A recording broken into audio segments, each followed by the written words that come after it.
Hello दोस्तों, ये है वीडियो का पार्ट 5। आज मैं आपके लिए लेकर आया हूँ 5 ब्लॉकबस्टर मूवी जिसमें आपको जबरदस्त एक्शन, इमोशनल स्टोरी और भी बहुत कुछ देखने को मिलेगा, जिसे देखने में आपको बहुत मजा आने वाला है। तो चलिए बिना देरी किए शुरू करते हैं आज का वीडियो। हमारे लिस्ट के 5वें नंबर पर आती है फास्ट एंड फ्यूरियस 7, जिसका रेटिंग है 7.1। जब कोई परिवार को सीधा निशाना बनाता है तो फिर जंग सिर्फ रफ्तार की नहीं होती, जज्बातों की भी होती है। ये कहानी है डेकर्ड शॉ की बदले की, जो एक x British black ops agent और एक बहुत ही खतरनाक और शातिर आदमी होता है। वो एक एक करके डॉम की टीम को निशाना बनाने लगता है। सबसे पहले वो हान को मारने से शुरुआत करता है, जिससे डॉम की टीम फिर से एक साथ आ जाती है और अपना बदला लेने निकल पड़ती है। इस बार डॉम को मिलता है एक mysterious government agent mister nobody. वो डॉम से डील करता है, तुम मेरी मदद करो एक टेक टेररिस्ट को पकड़ने में और मैं तुम्हें 100 तक पहुंचाऊंगा। ये टेररिस्ट एक पावरफुल सर्वेलेंस प्रोग्राम को चुराने की कोशिश कर रहा है, जिसका नाम होता है गॉड्स आई। ये इतना ज्यादा खतरनाक होता है कि किसी को भी कहीं से ट्रैक किया जा सकता है। और यहाँ से शुरुआत होती है धमाकेदार एक्शन की। डॉम की टीम इस टेक्नोलॉजी को वापस लेने के लिए हेलीकॉप्टरों और गिरती कारों के बीच हद से ज्यादा पागलपन करती है। जब डॉम और 100 का आमना सामना होता है तब शुरू होता है बहुत ही खतरनाक लड़ाई। दो कारें आपस में टकराती है और दोनों ही बदला लेने के लिए निकल पड़ते हैं। तभी एंट्री होती है दूसरे दुश्मन की। डॉम आखिरी वक्त में सबको हरा देता है, लेकिन खुद बुरी तरह घायल हो जाता है। सबको लगता है डॉम मर गया, लेकिन ऐसा नहीं होता। आपको इस मूवी को एक बार जरूर देखना चाहिए।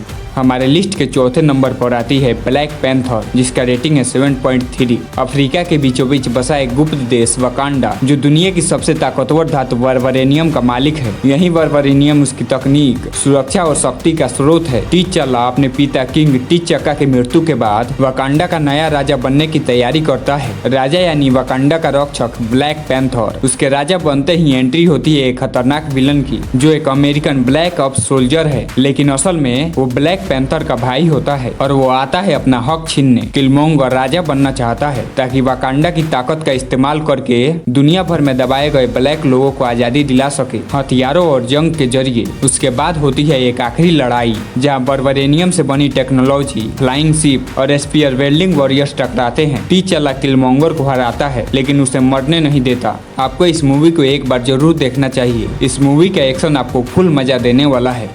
हमारे लिस्ट के तीसरे नंबर पर आती है जॉन विक चैप्टर 4, जिसका रेटिंग है 7.6। जॉन विक अंडरवर्ल्ड की दुनिया में वापस आ चुका है, इस बार और भी ज्यादा गुस्से में और पूरे सिस्टम के खिलाफ। वो हाई टेबल को उखाड़ फेंकना चाहता है, जिसका सिर्फ एक ही रास्ता है, मरो या मारो। न्यूयॉर्क से लेकर कासाब्लांका, बर्लिन से लेकर ओस्का तक पूरी दुनिया के कॉन्ट्रैक्ट किलर जॉन विक की तलाश में है, क्योंकि जॉन विक को मारने वाले को $20 मिलियन के इनाम मिलेगा। जॉन को सिर्फ बदला नहीं बल्कि आजादी चाहिए। इसके लिए उसे करना होगा एक अंतिम मुकाबला, जो हाई टेबल के नियमों के तहत हो सकता है। लेकिन यह अधिकार पाने के लिए जॉन को एक क्राइम फैमिली में दोबारा शामिल होना होगा, जिसे उसने कभी छोड़ा था। बर्लिन में जॉन को एक डेडली टास्क दिया जाता है, किला हरकान नाम के साइकोटिक गैंगस्टर को मारना, जो पोकर खेलते हुए भी मारने से नहीं चूकता। लेकिन उसके सामने आता है एक और नया खिलाड़ी, केन, एक अंधा हत्यारा जो खुद हाई टेबल के लिए काम कर रहा है। केन और जॉन पुराने दोस्त होते हैं, लेकिन सिस्टम उन्हें एक दूसरे का दुश्मन बना देता है। उसके बाद शुरू होता है खूनी खेल, जिसमें सामने वाला दुश्मन नहीं बल्कि दोस्त होता है। आपको इस मूवी को एक बार जरूर देखना चाहिए।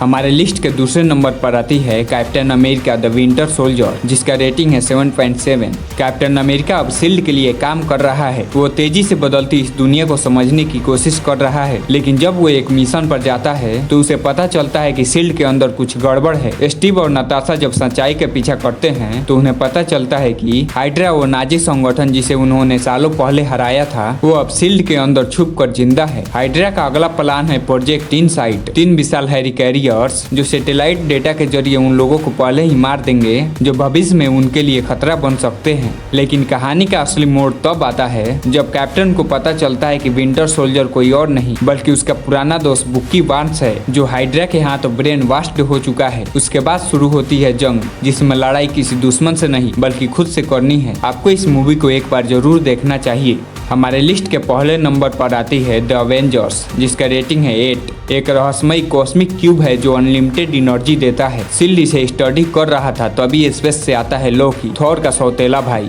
लोकी के पास एक शक्तिशाली सेप्टर होता है जो किसी के भी दिमाग को कंट्रोल कर सकता है। वो शील्ड फैसिलिटी पर हमला करता है, टेसरेक्ट चुराता है और हॉकाई और डॉक्टर सेल्विक को अपने वश में कर लेता है। निक फ्यूरी अब समझ जाता है कि ये कोई आम खतरा नहीं है। वो एक्टिव करता है एवेंजर्स इनिशिएटिव, एक ऐसा मिशन जिसमें दुनिया के सबसे ताकतवर लोग शामिल होंगे। उसके बाद शुरू होती है टीम की तलाश, लेकिन टीम नहीं बन पाती है क्योंकि हर कोई ईगो और मिसट्रस्ट से भरा हुआ है। टोनी और स्टीव की आपस में नहीं बनती। ब्रूस अपने गुस्से से डरता है। थोर चाहता है लोकी को वापस एसगार्ड ले जाए, लेकिन लोकी सबको आपस में लड़ाना चाहता है। सब कुछ बिखरने लगता है। हल्क पागल हो जाता है। थोर लड़ाई में उलझ जाता है और लोकी भाग जाता है। पर इसी बीच लोकी अपने प्लान का आखिरी कदम उठाता है, टेसरेक्ट से न्यूयॉर्क शहर के ऊपर एक पोर्टल खोलना, जहाँ से चितौड़ी आर्मी यानी एलियंस फाइटर आ जाएंगे। आपको इस मूवी को एक बार जरूर देखना चाहिए। कमेंट करके जरूर बताना कि ये सभी मूवी आपको कैसी लगी।